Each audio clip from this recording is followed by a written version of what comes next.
right, y'all. Welcome back to the Kitty Box, a brand new episode. I hope your week was good. I hope everything that you wanted to happen happened. I hope that you avoided all of the negative energy. I hope that you cleansed your aura, you cleansed your space. I hope you cleaned your motherfucking house.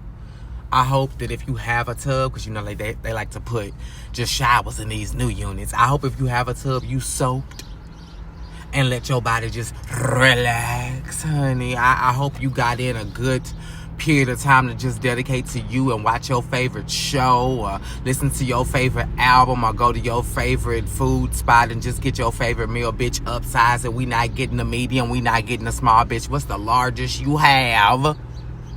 And then I also hope you took your ass to the gym and then burned that motherfucking shit off. Because we not just going to eat it and then take a nap while Netflix is watching us and asking us 4 hours later if we still watching. Holla if you hear me. We ain't doing that. So what I pray that we are doing is taking care of ourselves, putting ourselves first, prioritizing what's important and subcategorizing what is less important. Not saying that it's not important. But I gotta put myself first, Lucius. Holla if you hear me. Hallelujah. Hallelujah.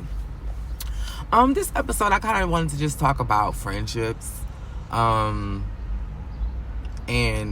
I have not watched the most recent episode of Housewives, but I did watch and review the last episode. So if you haven't already, go watch that on YouTube. But it really gave me a thought-provoking question, or it just pointed out something that was thought-provoking, should I say, as it relates to Britt and Kenya. And I just feel like we as adults, I'm going to say we as black people because I can't really speak to any other race simply because I'm not in that world, nor do I observe that world that closely to make a judgment. But I know that we as black people, we tend to take the elementary route when we like somebody. We don't simply have the courage or the confidence to walk up to somebody and say, hey, I think you kind of cool, would you mind getting to know each other, let's exchange. I know, not necessarily like that, and that's probably why we don't do it, because we don't even know how. But we don't spark up conversations and just draw genuine interest in somebody and then, build a connection off of that. We take the elementary route and we tease somebody for nothing simply because we like them. And that's what I feel like Britt did to Kenya. I felt like Britt adored Kenya. She watched the show. Who doesn't watch the show at some point? We may not have watched all 16 seasons, or all 15 seasons rather, but we watched at some point. We know the key moments. We all saw Gone with the Wind Fat. Like, we know Kenya Moore.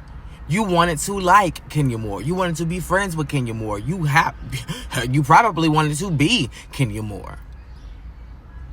And the way you went about it was just so immature and trivial. You picked on this lady because she didn't see you and go, hey, best friend, who she's never seen before. Like, what the fuck? And though this part, as far as like the befriending, is just, singular and exclusive to Britt and Kenya as it relates to what prompted me to have this conversation with y'all, it goes without saying that there are a number of things that we do that are very childish, and we really don't, either we don't realize it or we don't know how to change it, so we don't try. And it kind of affects us. The way we handle problems is so immature. I'm raising my hand because I'm one of them. Like, when are we going to learn how to take a deep breath and realize it's not the end of the world because we have a disagreement with somebody? It's not the end of the world because something has happened that we didn't prefer, or life has took a turn that is not in our best interest, or not necessarily in our, bitch, I am trying to do something here. Excuse me, y'all. Not necessarily something that's not in our best interest, but something that is not in our favor in the moment, or something that we don't like, plain and simple. We tend to react in a very childish way. We throw adult tantrums. We sometimes throw childlike tantrums. We curse and we get upset and we lash out and we misdirect all of that negative energy, as opposed to feeling it, processing it, and coming up with a solution, so that way we can not only release this negative energy but make it through this situation and move on. And I've not only experienced that, firsthand, but I've experienced it secondhand watching other people go through it, and I've done it to people. And at some point, you just got to be like, oh my God. Like, when are we going to get tired of being embarrassed about how we acted, letting little time pass, and then going back around those people and acting like nothing ever happened? Because, again, we as black people, just like we don't like to problem solve, we don't like to address and resolve. So, yeah, you acted out. Yeah, you had your moment. Now you're back a week later. Can we not talk about it? Address it, and then, be like, okay, that really wasn't cool. Like, what's going on? Is it something deeper? Or, like, we care about people, but we don't talk to them about it. We talk to everybody else. Oh, child, Sheila went off the other day, child. She went the fuck off, and then she left. But, child, she'll be all right, She probably going through that. Let's pray for it. Oh, when we gonna call Sheila? When we gonna check on Sheila directly? There's a reason why Sheila acting like that. There's a reason why we all out here acting like this. I'll tell anybody, the mental health crisis is not linear to a certain subgenre of people. We are all fucking going through it mentally. Some of us mask it, some of us push through, some of us ignore it, but some of us do need medication and therapy and rest and mental health days and moments to reset. However you deal with it is however you deal with it, but I'll be damned if I don't declare that we are all going through something mentally. And if in no other area, we're going through it mentally behind this fucking economy. Whether you're rich or poor or in the middle, we're all affected and impacted in some fucking way. Then we're dealing with everyday life. We're dealing with our jobs, our emotions, our relationships, all of them. Then our internal issues, but just dealing with ourselves every day, which is a task within itself. We may love ourselves, we may like ourselves, but bitch, we send our own selves through the fucking ringer. And don't act like you ain't one. Because you know what I'm talking about. We all do it. And it's unfair. And we need help, but because we black, getting help is taboo. She just crazy. She'll be all right. Grow up. Toughen up, man up, woman up. Are you serious? Like, not to take it biblical, shout out to Danye, but the Bible doesn't talk about, yes, it does say in this life you shall have trials and tribulations, but that didn't refer to your entire life.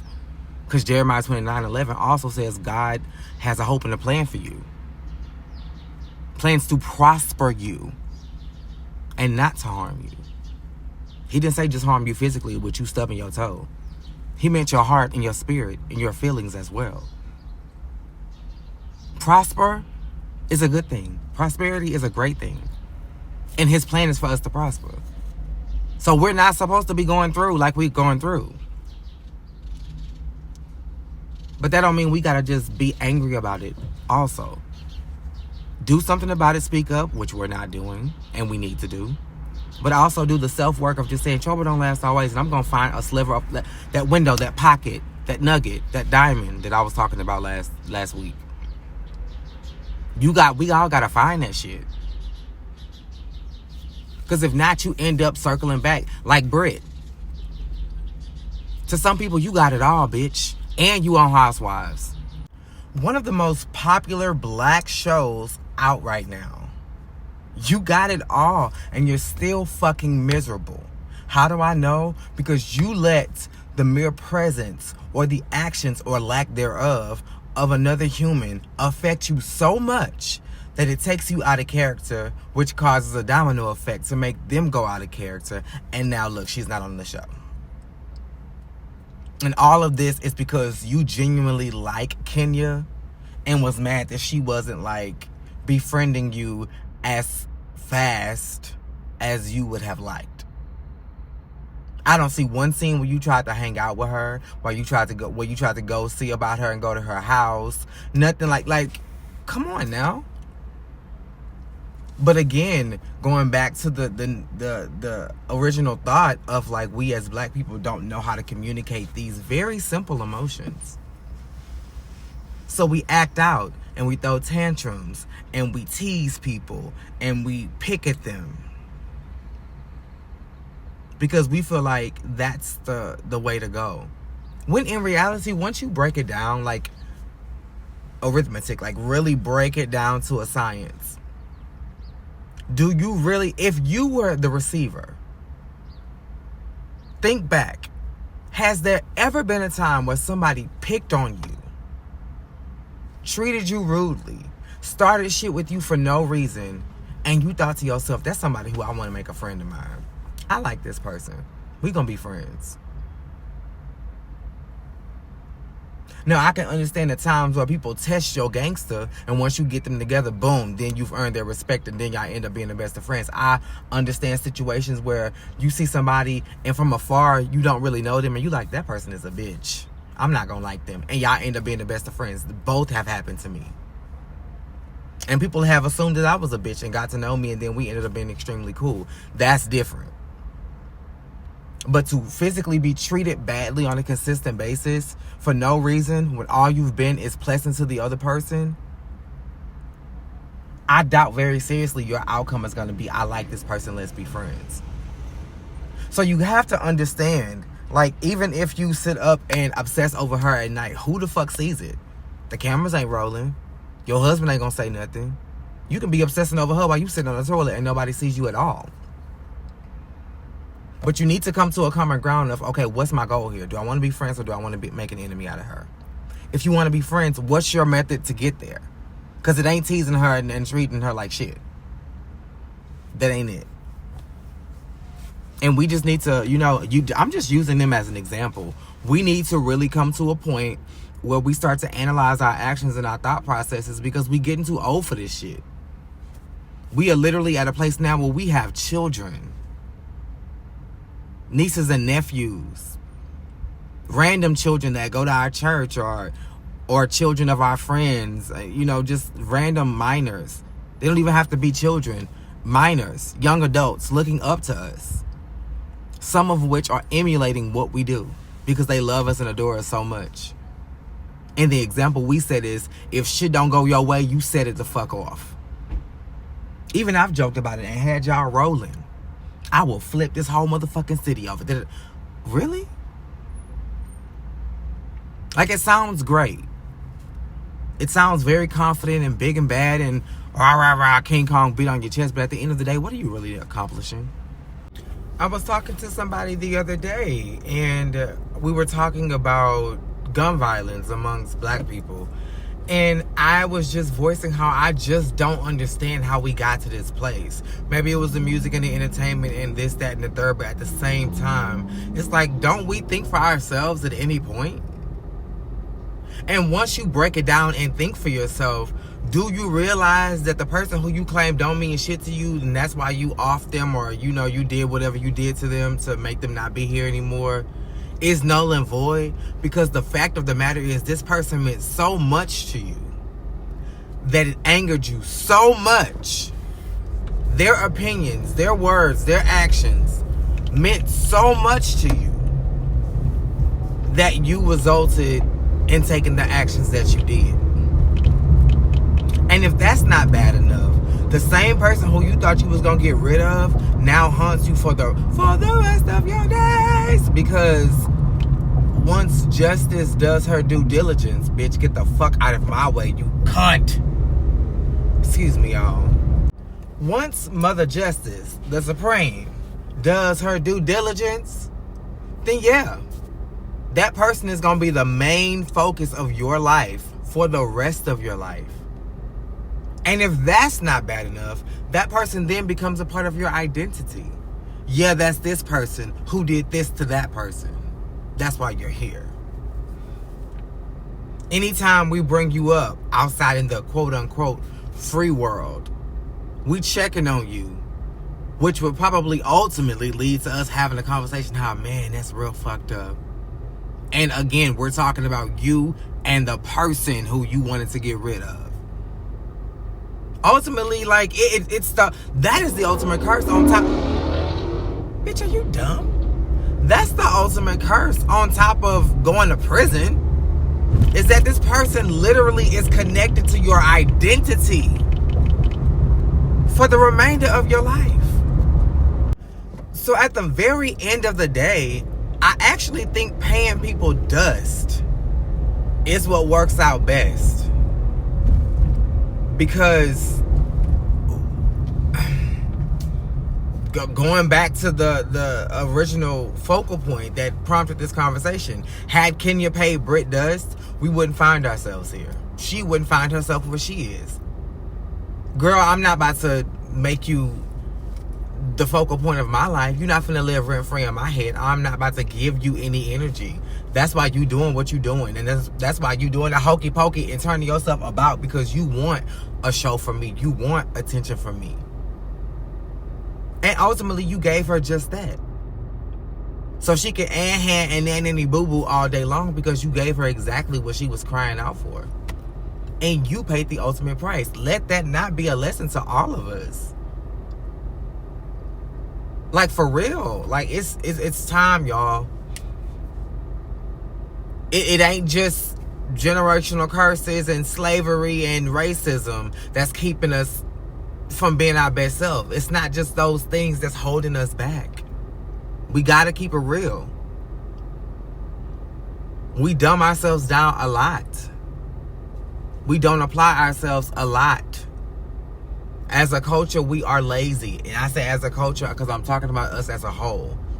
I know there are black individuals out here that will work until their fingernails fall off, because they gonna get it by any means. I'm not talking about everybody individually, but as a collective, yeah, we fucking lazy. And we gotta do better if we want to get better. And that's just true tea. You just have to. Because, girl, this ain't it. Especially with Trump Keisha doing her big B shot. You got every nation saying, okay, bitch, I fuck with the people, but that leader finna get fucked up. Y'all finna fuck around and find out behind a dumbass leader. And then everybody who was Team MAGA is now, this is an outrage. This, that, and the third. Blah, blah, blah. Shut the fuck up, bitch. Did he not give you a prelude? Shout out to Scotty and Jamal. In 2016. Were you not already informed? Bitch, we tried to tell y'all. I said black people were lazy. I did not say we were stupid. We told y'all. And y'all hee-heed and ha-ha and slap five to all the Republican conventions and all of this, RNCs and all. And look at where the fuck y'all at now. We tried to tell y'all freedom was by way of us, bitch. I don't understand. Every celebrity that had notable power was rocking with Kamala. The celebrities that was rocking with Trump Keisha, where are they now? Who cares about them? I mean, what Elon Musk? I mean, let's really get real. If Elon Musk was not rich, half of us don't give a flying fuck about him now. But for those that do, if he was not rich, would you still care? Would you even know him? If he was just a nerd that was on YouTube, y'all will probably eat him the fuck up. Sort of like that shape he got is eating him the fuck up. You know? So let's just keep it $1.50. Girl, we gonna have to do something. We can't depend on the president. We can't depend on the government. We can half-ass depend on entertainment. People putting out really good music, but y'all are choosing radio stations, labels, TV shows, award shows. I don't know about the award shows, because lately the award shows, they've been getting the memo. But everybody else, y'all promoting mumble rap and dumbass shit that don't have no meaning, no substance. When was the last time y'all heard Jasmine Sullivan on the radio? And it don't matter if our album came out 2, 3, 4, 5, 16 years ago. Where is it? Where's Brandy? Where's Monica? I don't know about y'all stations, but out here, if you're not listening to the grown and sexy, you're not gonna get that. Yes, the grown and sexy, we have Magic 102 out here. The grown and sexy gonna give you the Toni Braxtons, the Brandys, the Jasmines, the things of that, the Lettuces, the things of that nature. I'm talking popular R&B. Them stations.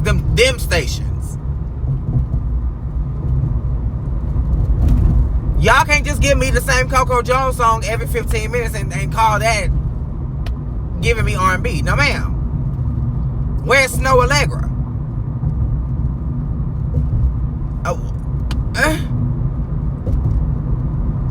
And I know she ain't black, but where's a little piece of JoJo? Tori Kelly. Y'all not giving us our things. The girls are putting out music. That's why June's Diary went up in flames. Y'all didn't support. I just feel like we gotta do better as a culture. Starting with how we view friendships and how we view connections.